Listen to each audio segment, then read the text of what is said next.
Hello, maayong hapon. Magbuhat ta og kuan. Ang tawag ani is origami. Pero ang buhaton na to is sobre, no?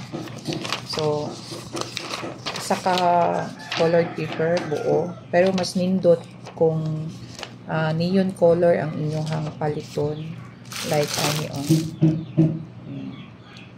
Ay neon. So daghan siya og mga ubay-ubay pud ang mga color niya.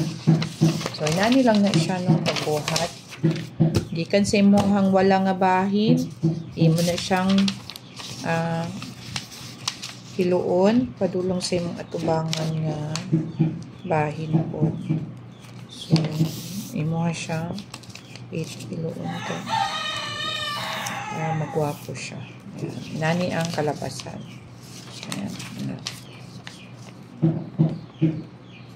So, na siya sobra, diba? Kanina ay sobra. So, kini nga tumoy, imo na po siyang piluon. Piluon mo.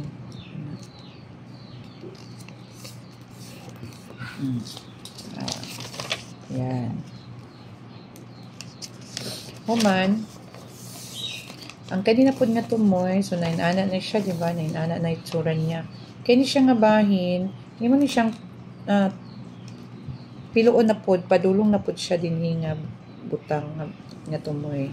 Piluonin mo siya, no?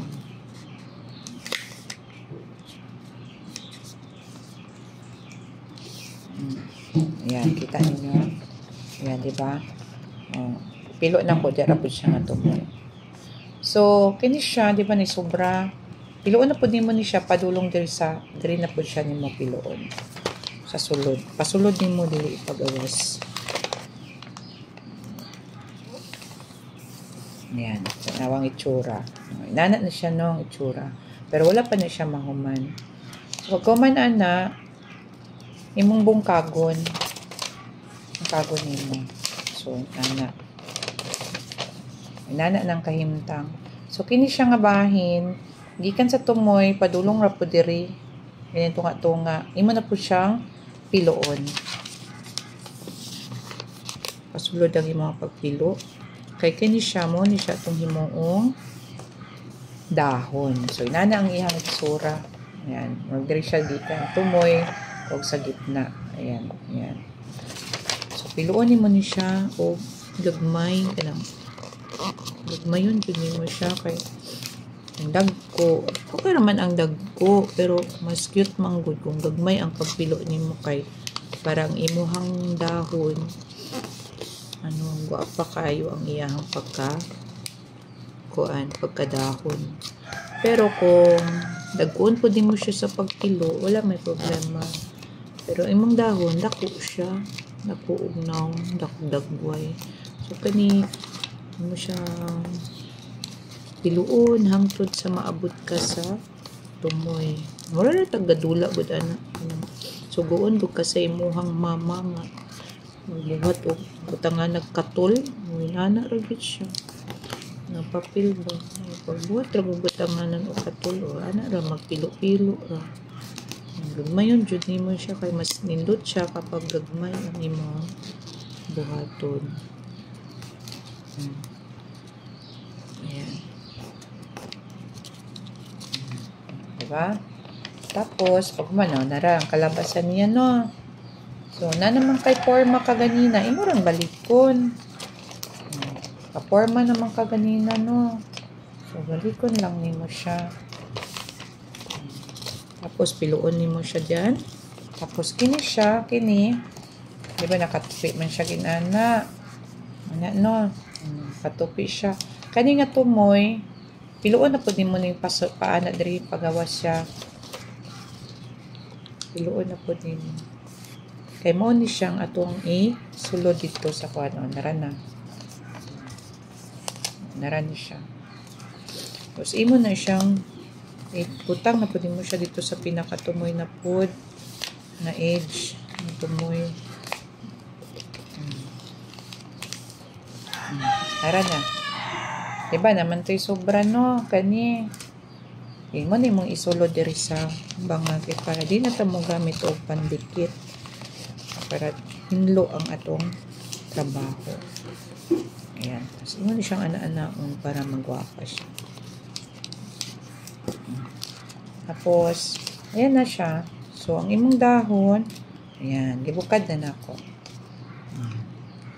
Para mo dikit, unsay gamito na to. So, nagpalit ko sa Shopee og sticker. Pangalan niya is Thank You. Ayan. Ayan, thank you. Thank you sticker. Tapos mo ni siya akong gamiton para idikit siya din. Para gwapa siya tanawon. Bang pantay mo kay minsan sa Shopee na may mga kanang dili legit yung mga sticker ba pangit pag abot sa kuan. So dala na. Taran! Di ba? So, unsay purpose na ako para nagbuhat ko aning sobre. So dili ko magbuhat kung wala siya purpose, no. Mura kog nagdula. Pero ang ako ding buhaton ani, ako ni siyang butangan sa tracks. Yeah. Kani nga tracks. Bisan unsang tracks inyong gamiton, walay problema. Ang importante mabasa. So piluon nato na siya o kalahati. Tapos mo ni siya ato isulod din. Yan. Diba? So, nakoy cellophane pod nga gipalit sa Shopee nara 4.5 by 6. Kalimot ko kung pilay presyo ani, pero barato raman siya. So may tabo ani, isulod na ko siya. Ani na ang kalapasan. Di ba? So, nganong nagbuhat ko ani, ako man siyang ipanghatag god sa kanang halimbawa matukong bangko, ihatag na ko ni siya sa mga teller, sa manager, tapos sa gwardiya, and then kung mag-travel pod mi sa akong bana, mag-adto mi Surigao, Kidapawan, maghatag pod mi sa mga checkpoint, sa mga outpost. So, presentable siya nga ihatag niya. May posibilidad nga ila jud siyang basahon kay curious man sila unsay naa sa sulod. So mas nindot pod nga butangan nato siya letter nga binasi pod sa mga teksto sa Bible para kuan nasad sila'y mabasa. Then kung hanggat mari kung maistorya nimo silang dugay tulad sa mga bangko pwede man nimo sila dalikyatan lang storya. Pwede pod nato ipaila-ila ang jw.org na website nato. So bisan pa og dugay nila mabasa ni siya kay nasulod siya sa cellophane o sa plastic nya mag-ulan, dili ra siya mabasa.